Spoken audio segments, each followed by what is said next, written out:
Hello, good morning, everybody. Welcome to Hello Monday Club Live. My name is Angelics and I'm your host. We do these sessions weekly live. Sometimes we have guests, and sometimes it's just me and Trevor, co-host of Hello Monday Club, discussing the developments in the future of work. Today it's just me, and I'm creating this opportunity to answer a question in depth that I get a lot from people out there who are asking me, Angelique, what do you think organizations will look like in the future, in 3 years from now, in 5 years from now? In what way will it be heading? Especially driven by, it seems we have two opposite directions of strategies that companies are choosing right now. One seems to be going to a work from anywhere policy where people would be allowed to work fully remote. And there's also a movement of companies that are either forcing or tempting their employees structures that are representing the pre-pandemic working structures. So I've created some material for you guys today to talk about it. First of all, I want to welcome everybody who is here live. Please say hi and let me know where you're from and where you're watching from. Um, it's great because it's just me, and I love to get some interaction. And of course, this being live here also allows you to ask questions, and I can answer them as we go. If you watch this in a replay, which I know a lot of people do, welcome as well. Good morning, good afternoon, good evening, wherever you are and what time you are watching this. So I prepared some sheets for you today for this learning session. I've called it the blueprint for the organization of the future. This is quite interesting because I have been saying for many years there is no blueprint of the organization of the future. I think I changed my mind because we have identified certain elements that are definitely going to be part of the organization of the future. Um, just to go back in the early 1900s, there was a movement was called science um, science management, and that was developed by Taylor and adapted by Henry Ford. Hi May, yes, there is a record of the session available, a replay for the people available.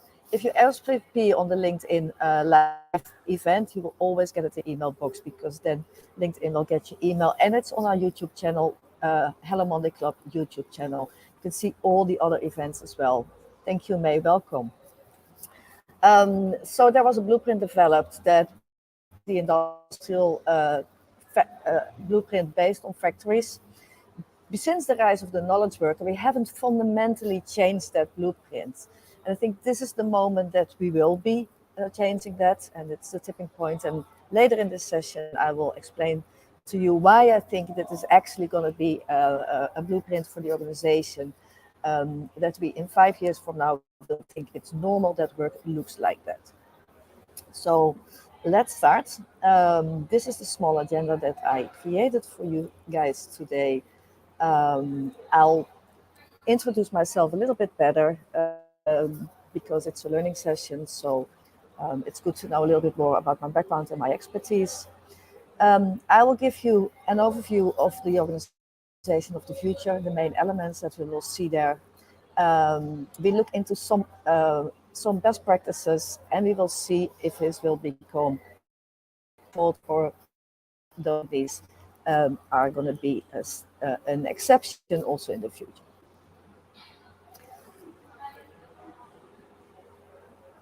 So my name is Angelics. I am a future of work strategist. It means that I help companies to develop sustainable HR strategies that help them prepare for the future. So my background is I'm from the Netherlands. And I used to be an interim HR director. I have done a lot of interim projects. I've done mergers and acquisitions. I have set up HR policies, departments even. So I've seen a lot of companies. Being from the Netherlands, all that time, we had a new way of working as a movement. Some would say that is what is now called the hybrid workplace, because we allowed people, companies went to this design where people were allowed to work from part-time. So a lot of people would have like one day working from home, or they would come to work a little bit later after, for example, after rush hour and work from home the first 2 hours. They would leave earlier to spend some time with their children and catch up on emails in the evening. And a lot of critics of that new way of working were saying, well, this is never really going to work because managers cannot let go of control. Something we see still out there in the narrative about trust and autonomy. That question triggered me because I was always asking, like, well, if that is the case, then I would love to know why that is. If it's like really true, first of all, and if it's true, then we should have a good understanding why that is, because that is the only way we can solve it. Because that higher autonomy, flexibility, and results-driven way of working is the only way forward. I went to Erasmus University. I studied organizational sociology. I focused on organizational concepts, and I became specialized in knowledge workers because that was my thesis, was the most effective management style for knowledge workers. I'll show my findings, the findings in this session today to you as well. So after that, I left my country and I started to explore the future of work around the world. So I started traveling. I became a startup mentor, mainly in Portugal. Some people here in the live who seeing this might remember me from that time. I met a lot of digital nomads. I met a lot of lifestyle entrepreneurs. I interviewed distributed startups, distributed companies, and I created a lot of content all around my and getting a lot of that information and getting an understanding about what people need, but also all those learnings from people that work differently than in corporate. And all that information I'm now just bringing back to corporate, putting the developments together, all the academic knowledge, the learnings, the best practices, and bringing that to support companies in their organizational change. So I do that under the flag of Hello Monday Club, which is our brand.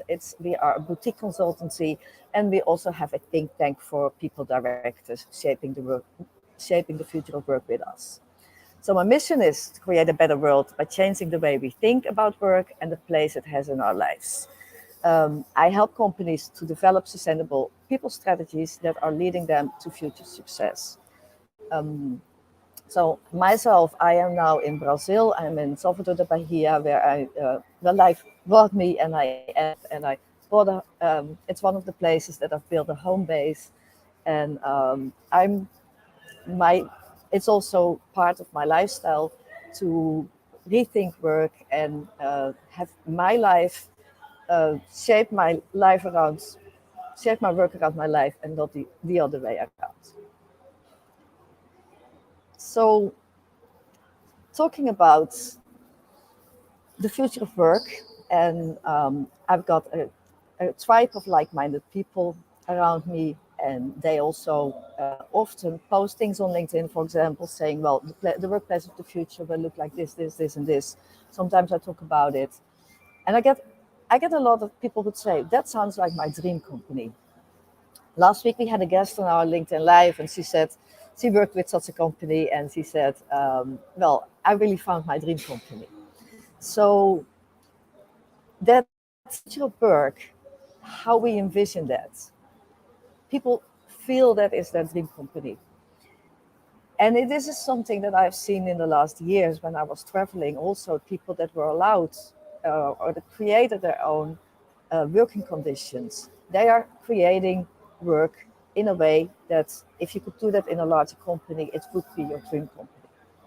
Um, Still doesn't mean that is going to happen, because companies are not there to fulfill your dreams, but an organization is there to reach a common goal. And the way we do that is depending on the organizational structure, the culture, and the management style. So these are the three things, the three main things that are important to understand if we have an organizational design. It starts with the structure, the culture, and the management style, and from there, passion, policies, etc. So, what does it look like, that dream company? Oh, first of all, I want to move into what knowledge workers need. So, the organizational design, culture, structure, and management style, they need to acknowledge and they need to be designed to stimulate those four main things that knowledge workers need. If you're interested, you can drop me a comment, drop me a message. I can send you the summary of my own research about what knowledge workers need to be effective. But these are four key things.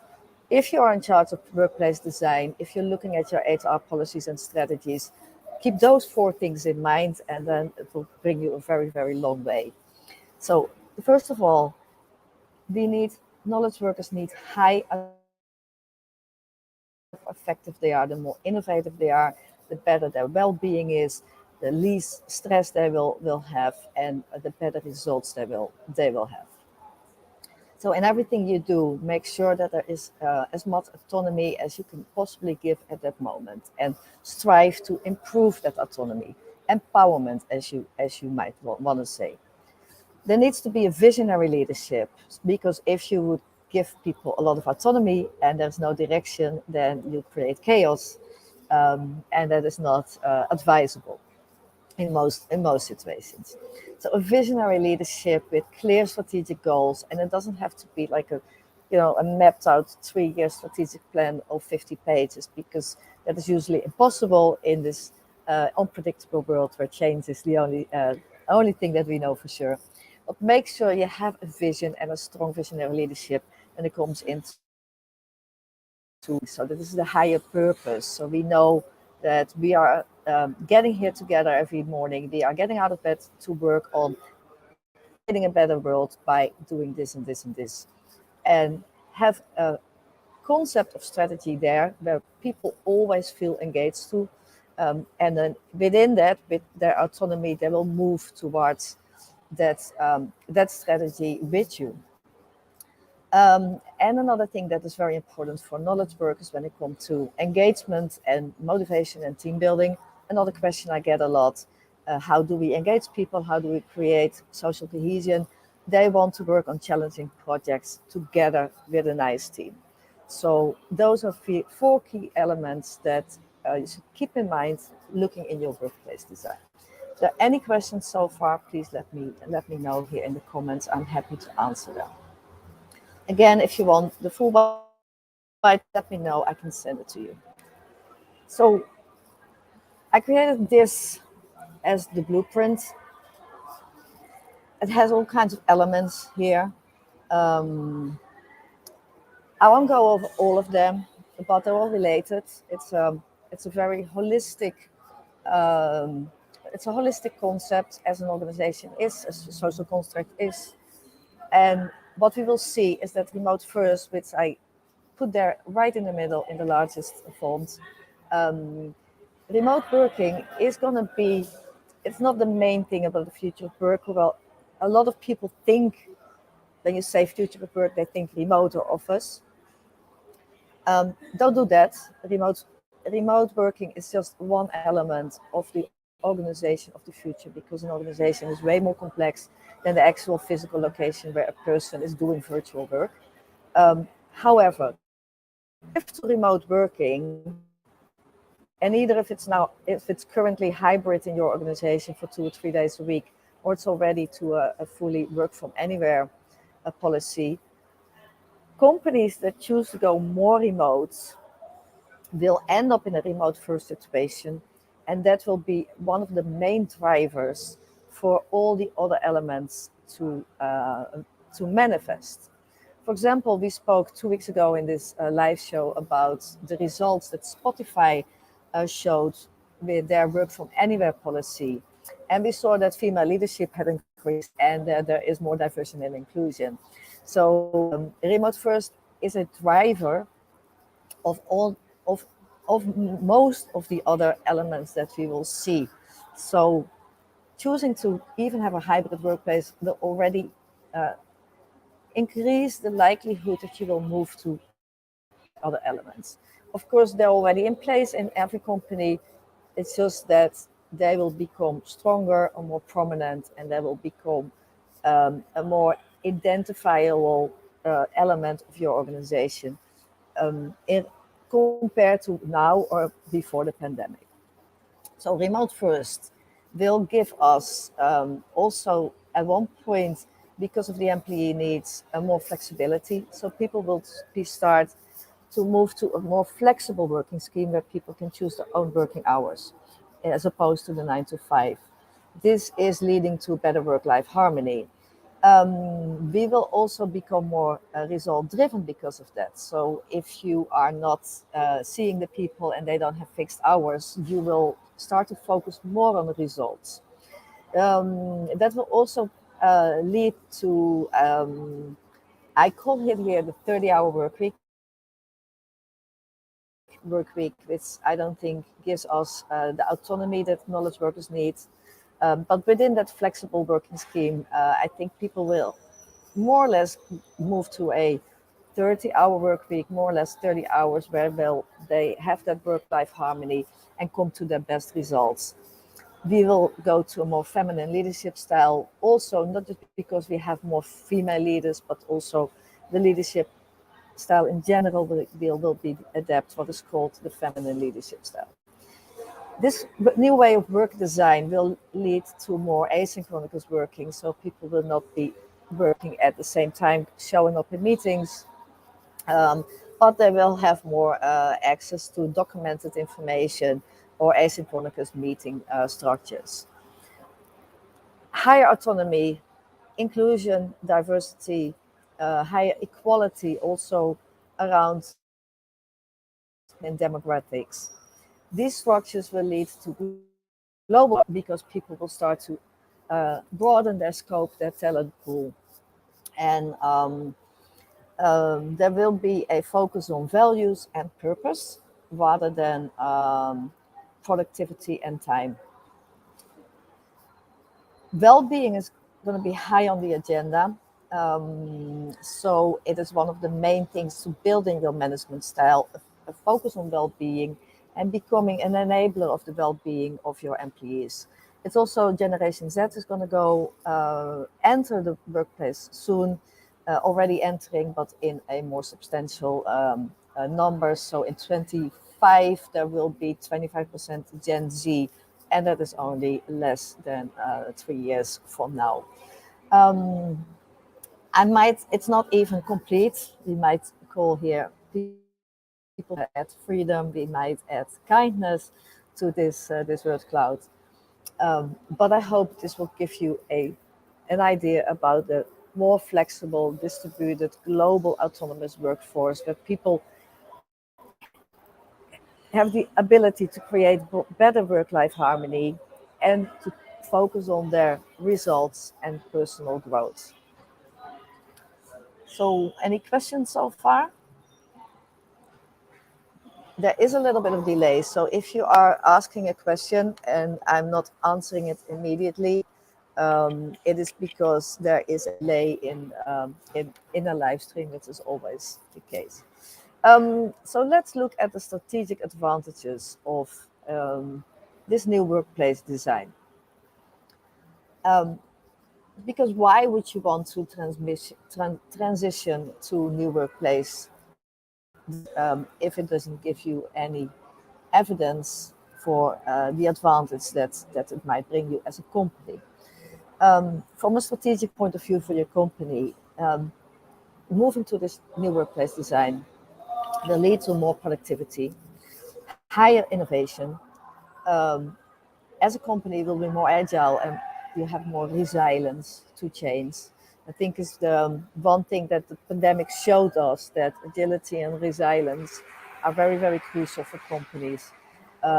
Having such a disruptive situation, it is one of the key critical success factors. Employee well-being is a very, very important part of your organizational strategy. Uh, it should be something that is on the agenda, and it is no longer something that is, oh, we are only responsible here within our own company for the and they have their private life. But because work and life get more blurry, um, the responsibility for well-being also expands uh, outside the borders of just the results and the deadlines and the KPIs and the OKRs of your employees. So having an eye for well-being, caring about well-being, even if it's just attitude, it's going to be very important for organizations, because if you can create that by putting those other workplace designs in place, you'll be ahead. Of course, there is a great advantage in attracting and retaining talents. I saw an Indian company, a technology company from India, with more than 50,000 employees that are continuing to work from home. The CEO was like, I think it's the only way to be able to attract and retain talents in the future. So if you are having a struggle right now with attracting and retaining talents, really it is important to look at that workplace design, because if your company is not moving forward in this transformation and others are, it means that you are falling behind in the competition. And this is a very direct thing that is immediately affecting your business results. So we have shown some proof about all this as well. The results, the strategic advantages, is a little bit indirect. So we can see the those workplaces, they require more autonomy, more freedom and flexibility. If you bring that in your company, you will improve female leadership and you will improve diversity and inclusion. Well-being, female leadership, diversity and inclusion are proven to bring higher innovation and more activity. So these are indirect results, but there is definitely causal relationships between them. So let's look in some of the companies that, and there's many more. So it's just, I wanted just to highlight some companies that have elements of that blueprint in place. I haven't really come across a company, but I would say, well, they have all the elements in place. What a company from 5 years would look right now.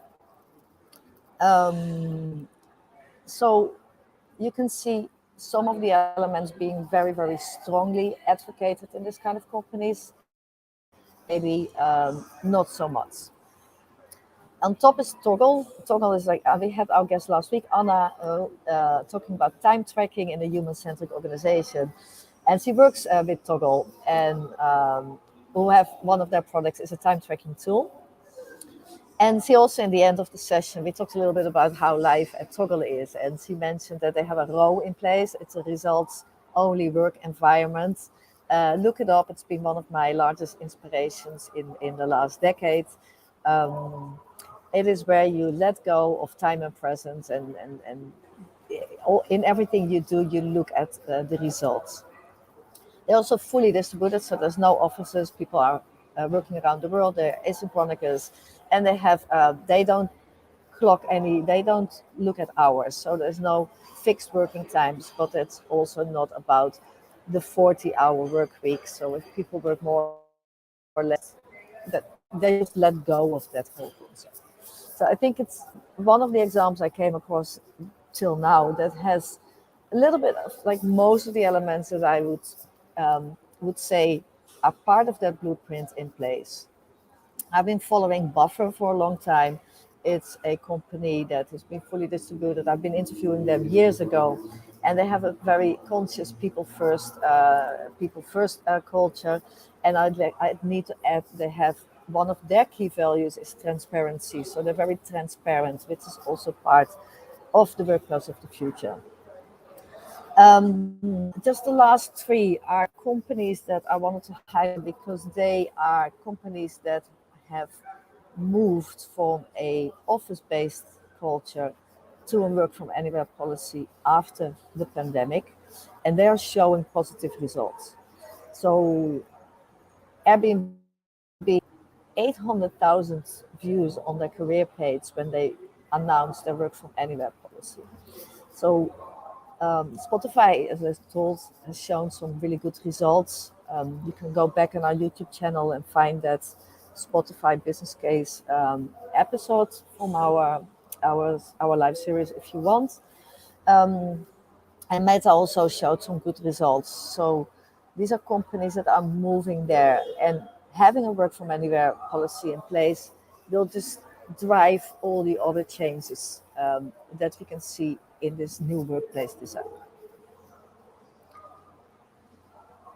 So I was challenging myself when I was preparing this session, because I was thinking, well, before I'm going to go out there and say this is going to be the future, I do have to say that most of my predictions about the future work have come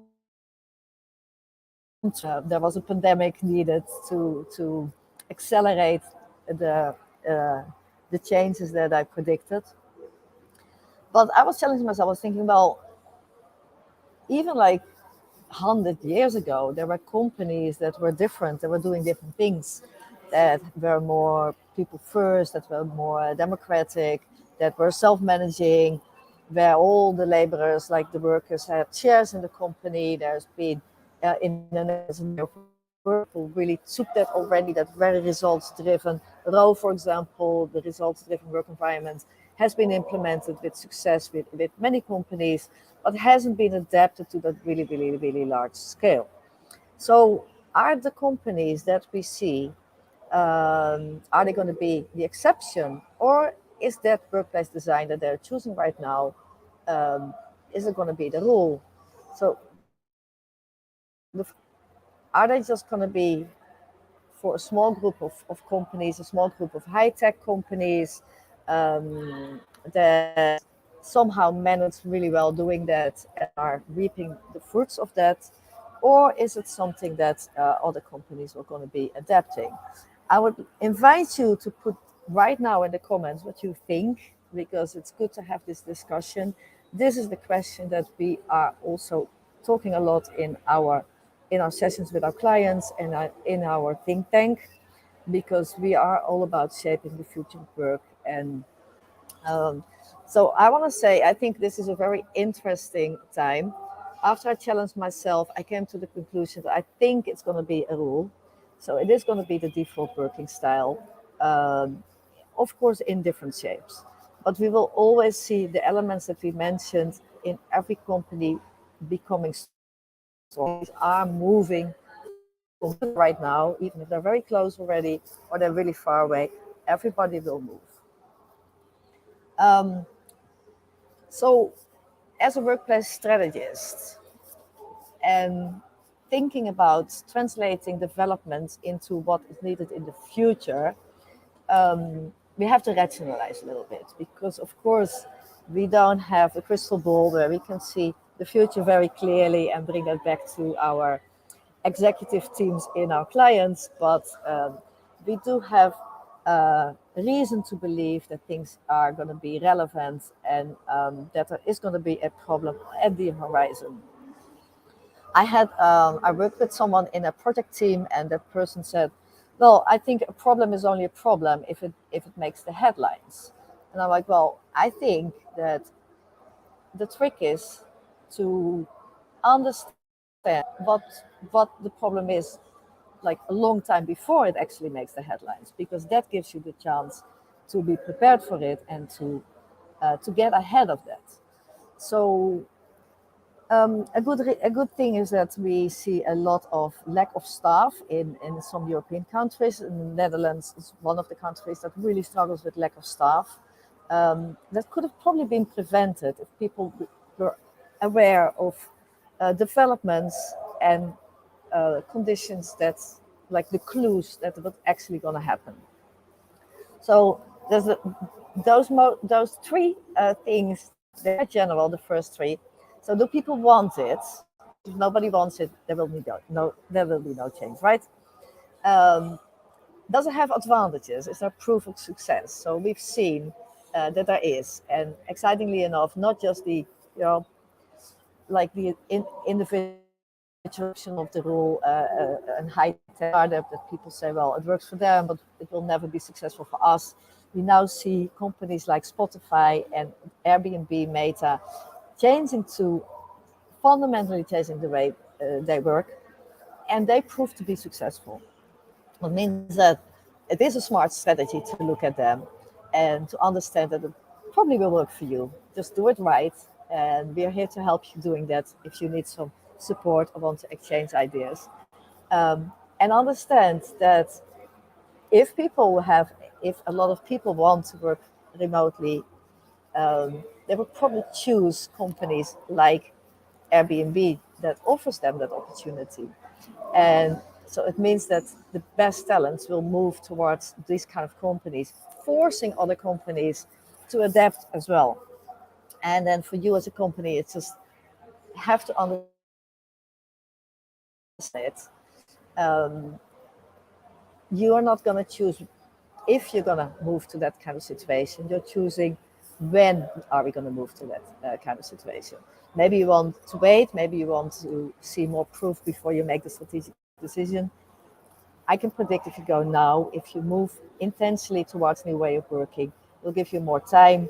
It will give you more time to adapt and figure out what works for you. Technology allows it. So without technology, we could not bring those kind of changes. Especially technology has allowed it for a very very long time. It's just that the fixed ideas that we have about work and the place it has in our lives has not made us adapt to all the endless possibilities that today's technology allows us.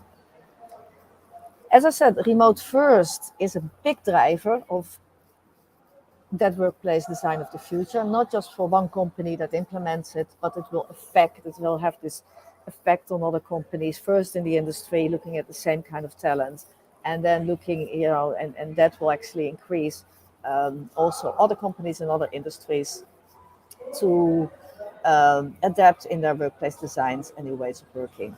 War on talent is a big driver because it's the first critical business success factor that you can see a result in. And there will be Generation Z entering the workforce. They're very critical in what kind of companies they want to work for.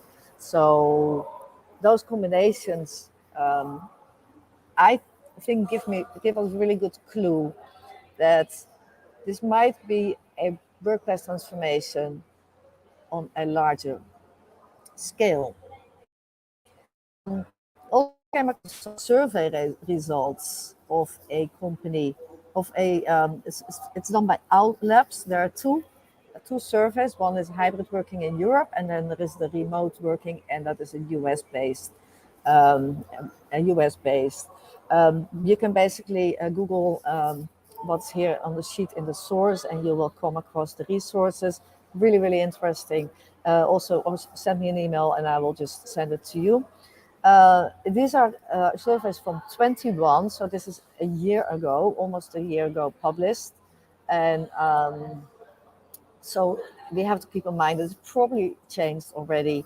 eh, But if we look at 92% of European companies, and this was like 1,200 C-suite senior HR directors, it's a very representative group. They are keen to explore more progressive workplace policies, including core working hours and 4-day work weeks.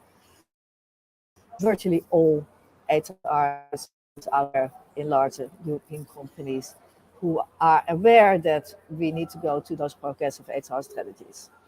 And a very interesting stat is actually that 16% of the US companies work fully remote, according to this survey, which is a lot. So it means like it's 1 on 8 or something. So um, it's that's not a exception anymore. It's still a minority, but the companies that offer fully remote possibilities are no longer the exception to the rule. It's just a part of the companies that go there. I just want to take a minute for some questions. If people have questions to answer live, now is the time.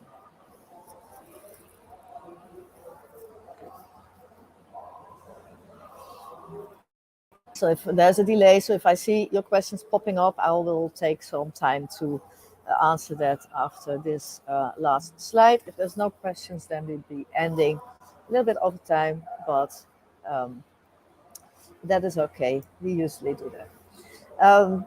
So what can you do to shape the future of work with us? Hello Monday Club is really about helping companies to be better prepared for the future. I think it's a very exciting time right now because this is the time that we are shaping a new world of work, not just for ourselves, for our like direct teams or companies, but even for generations to come. So the foundations that we lay, it's a revolution, right? Uh, we are thinking about the foundations, about that will define how work will look like, how our lives will look like, and our society will look like. So everything that you're writing today will have an effect, and it also comes with responsibility. And therefore, I think it's very important that we are able to make the best decisions right now. Um, we need to have access to the right information. We need to have access to peers to exchange and learn from each other. So, and this is why we have a offering that will help you in these various cases. As a leader, you could be an HR leader, you could be a business leader, you could even be a team leader or business unit leader. You might be very forward thinking and struggle to find your allies and the alignment towards new ways of working within your own company or within your own management team. Um, so we also need people that are step position, that are going to lead the strategic discussion, that are able to build strong, convincing business cases, and that have the skills to align management teams and towards sustainable change.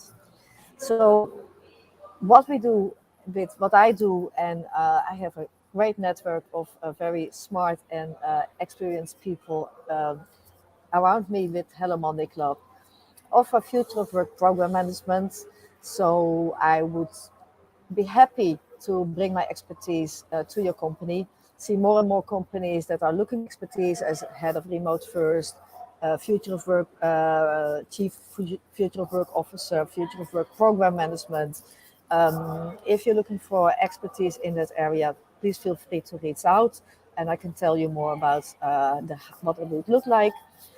We are looking for new people to join our Future of Work Leadership Circle. People in a company and you want to be part of that. It's a think tank slash mastermind group, and we come together once a month and we talk about the challenges that we have as a future work leader, as I call that. So it's really about empowering HR directors to lead the strategic discussion and to drive change. We also organize workplace strategy workshops. I haven't published the new list yet, but we are developing some for the rest of the year and early next year that are very much helping you to define the strategies to go to this new kind of blueprint, and also make it into a business case in your organization, and decide also on the timeline. So those decisions, because it's like another company is doing it, or because it's making the headlines that people are doing, are moving to a different strategy when it comes to work.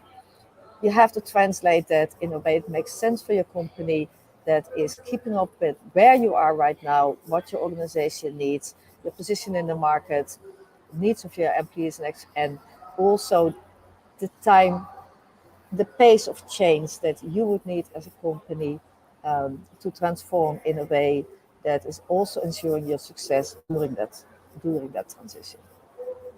So please feel free to reach out. You can send me an email at hello@hellomondayclub.com, which is the easiest one to remember. I want to thank everybody for your time, and hope to see you next week in our next LinkedIn Live.